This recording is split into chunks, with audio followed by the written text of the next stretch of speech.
Hello दोस्तों, एक बार फिर से आप सभी का स्वागत है हमारे यूट्यूब चैनल पे। आज हम बात करने वाले हैं जो यूके ट्रिपल एससी द्वारा आज एग्ज़ाम पेपर हुआ था कनिष्ठ सहायक का, उसके हिंदी के पेपर सॉल्यूशन के बारे में। चलिए तो वीडियो को स्टार्ट करते हैं। राजभाषा नियम जो 1976 में आया था, हिंदी के संबंध में महत्वपूर्ण निर्णय लिए गए थे। उसमें मुख्य कौन सा निर्णय था? इनमें से सभी मुख्य निर्णय थे। इसमें राजभाषा नियमों को बनाना 1976 में शामिल था। इसमें 12 नियम बनाए गए थे और 3 वर्गों में बांटा गया था। ठीक है, क, ख और ग राज्यों को 3 वर्गों में बांटा गया था। ठीक है, ये हो गया। और संसदीय राजभाषा समिति भी 1976 में ही बनी थी, जनवरी 1976 में। अब ये मेरे को लग रहा है, पर ये भी सही होगा इसके अनुसार, तो गृह मंत्रालय से अलग से राजभाषा विभाग की शुरुआत हुई। राजभाषा विभाग की स्थापना तो 75 में हो गई थी, शुरुआत इसकी 76 में हुई थी, तो ये भी सही हो जाएगा। उपयुक्त में से सभी इसका आंसर हो जाएगा, तीनों। ठीक है, नौली बारीक घुटड़।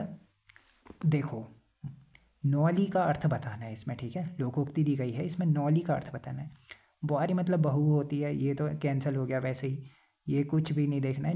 नवेली मतलब नई बारी के वो देखो, मतलब कुछ नखरे वखरे देखो।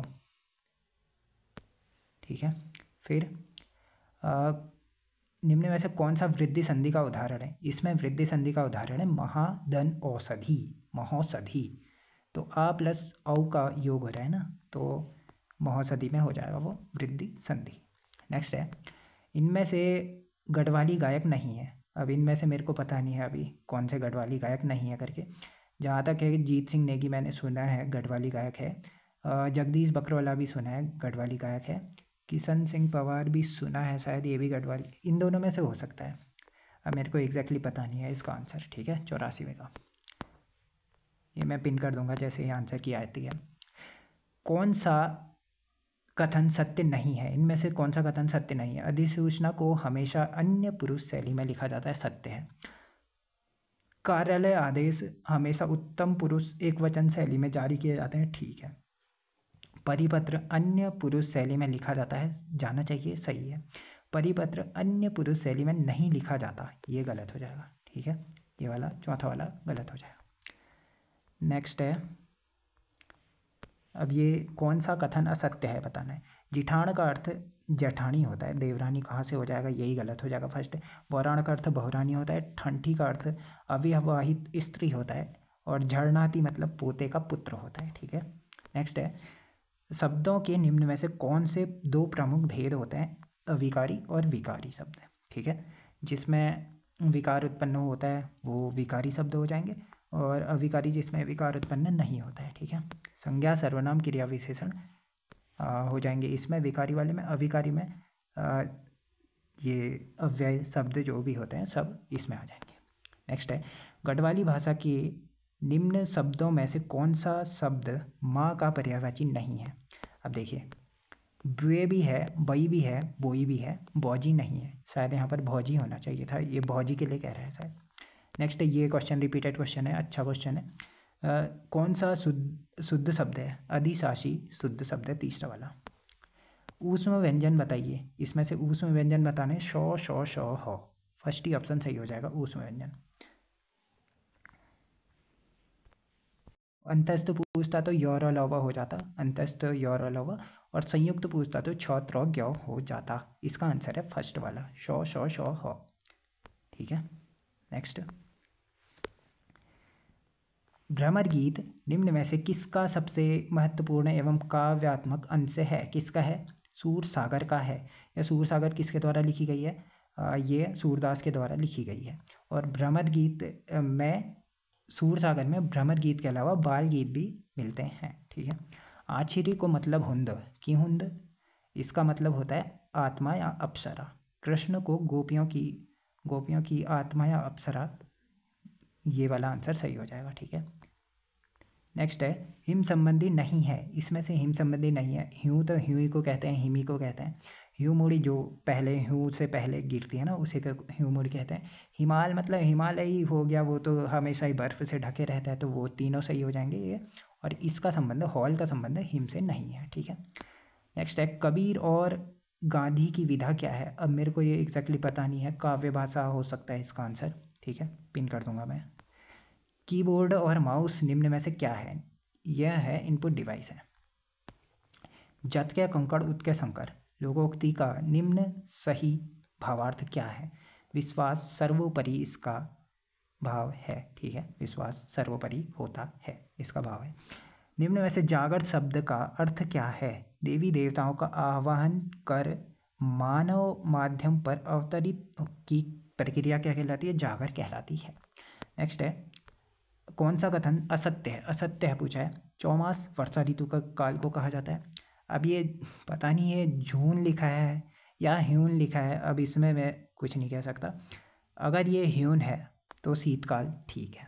असौज का अर्थ अश्विन है। माघ का अर्थ तो जनवरी होता है, अर्थ पूछा है ना, माघ का अर्थ जनवरी होता है। और माघ में ग्रीष्म ऋतु कहाँ होती है? अब इन दोनों में से जो आंसर देता है, हाँ, अगर ये जून है तो यही आंसर सही हो जाएगा।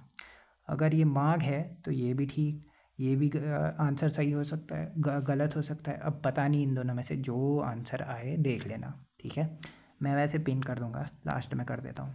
ठीक है, नेक्स्ट, निम्न में से कौन अनौपचारिक पत्र है? अनौपचारिक पत्र है, कौन सा है इसमें से? एक मिनट। सबसे पहले तो अनौपचारिक पत्र होते क्या है ये देखिए। अनौपचारिक पत्र, यह पत्र उन लोगों के बीच में होते हैं जो व्यक्तिगत रूप से बहुत परिचित या सगे संबंधी होते हैं। सगे संबंधियों, मित्रों, रिश्तेदारों, बंधुजनों और परिचितों को लिखे गए पत्र ही अनौपचारिक पत्र कहलाते हैं, या व्यक्तिगत पत्र भी कहते हैं इसको। इसमें विषय नहीं लिखा जाता है, ये भी क्वेश्चन बना है तो अभी बता दे रहा हूँ। और विषय का उल्लेख करने की ज़रूरत भी नहीं होती है इसमें। ठीक है, इसमें कौन कौन से पत्र आते हैं? व्यक्तिगत पत्र, पारिवारिक पत्र, संबंधी पत्र, और जो बधाई पत्र इसमें पूछा गया है वही आंसर हो जाएगा इसका, बधाई पत्र। ठीक है, और इसके अलावा बधाई पत्र के अलावा धन्यवाद पत्र, संवेदना पत्र, शोक पत्र, निमंत्रण पत्र, शुभकामना पत्र, परिचय पत्र, संकेत पत्र, ये सभी मित्र को पत्र, सब इसी में आएंगे अनौपचारिक पत्रों में। ठीक हो गया, और बाकी ये ऊपर के जितने भी हैं वह हो जाएंगे औपचारिक पत्र। ठीक है, औपचारिक पत्र क्या होते हैं? यह पत्र उन लोगों को लिखे जाते हैं जो या तो व्यक्तिगत रूप से बहुत परिचित नहीं होते हैं या जिनके मध्य संबंध औपचारिक होते हैं। ठीक है, इसमें प्रार्थना पत्र दिया गया है, जैसे प्रार्थना पत्र देखिए वहाँ। फिर कार्यालय पत्र, व्यावसायिक पत्र, संपादकीय पत्र, आवेदन पत्र दिया गया है फिर से वहाँ देखिए। और फिर शिकायत पत्र ये भी दिया गया है। तो तार, कार्यालय आदेश इसमें औपचारिक पत्र होते हैं। ठीक है, लास्ट क्वेश्चन है, निम्न में से पंक्तियाँ दी गई हैं, ये अलंकार है, कौन सा अलंकार है इसमें बताना है। ठीक है, जो रहीम गति दीप की, कुल कपूत गति सोए, बारे उजियारे करे, बड़े अंधेरा होई। इसका अर्थ बताना, मतलब ये कौन सा अलंकार है इसमें ये बताना है। तो इसमें हो जाएगा श्लेष अलंकार। अब श्लेष अलंकार के बारे में जानते हैं थोड़ा। तो श्लेष का अर्थ होता है, फर्स्ट में तो चिपकना होता है श्लेष का अर्थ, और शब्द की द्विअर्थी वियोजना में इसको बताया जाता है श्लेष को। ठीक है, इसका अर्थ इसका परिभाषा सुन लीजिए एक बार। जब कोई शब्द एक बार प्रयुक्त हो परंतु उसके अर्थ एक से अधिक हो, अर्थात श्लिष्ट शब्द में एकाधिक अर्थ छिपे हों। अब देखिए यहाँ पर कहा गया है जो रहीम गति दीप की, इसका मतलब क्या होता है? फिर कुल कपूत गति सोए, इसका अर्थ क्या होता है? दीपक और कुपुत्र दोनों का चरित्र एक जैसा होता है, पहले उजाला देता है फिर बाद में अंधेरा हो जाता है। इसका अर्थ हो जाएगा श्लेष अलंकार, इसका आंसर हो जाएगा। इसी प्रकार से हमने हिंदी के 20 क्वेश्चनों को देख लिया है। नेक्स्ट वीडियो में मिलते हैं ये नेक्स्ट उत्तराखंड के पेपर सॉल्यूशन के साथ। Thank you.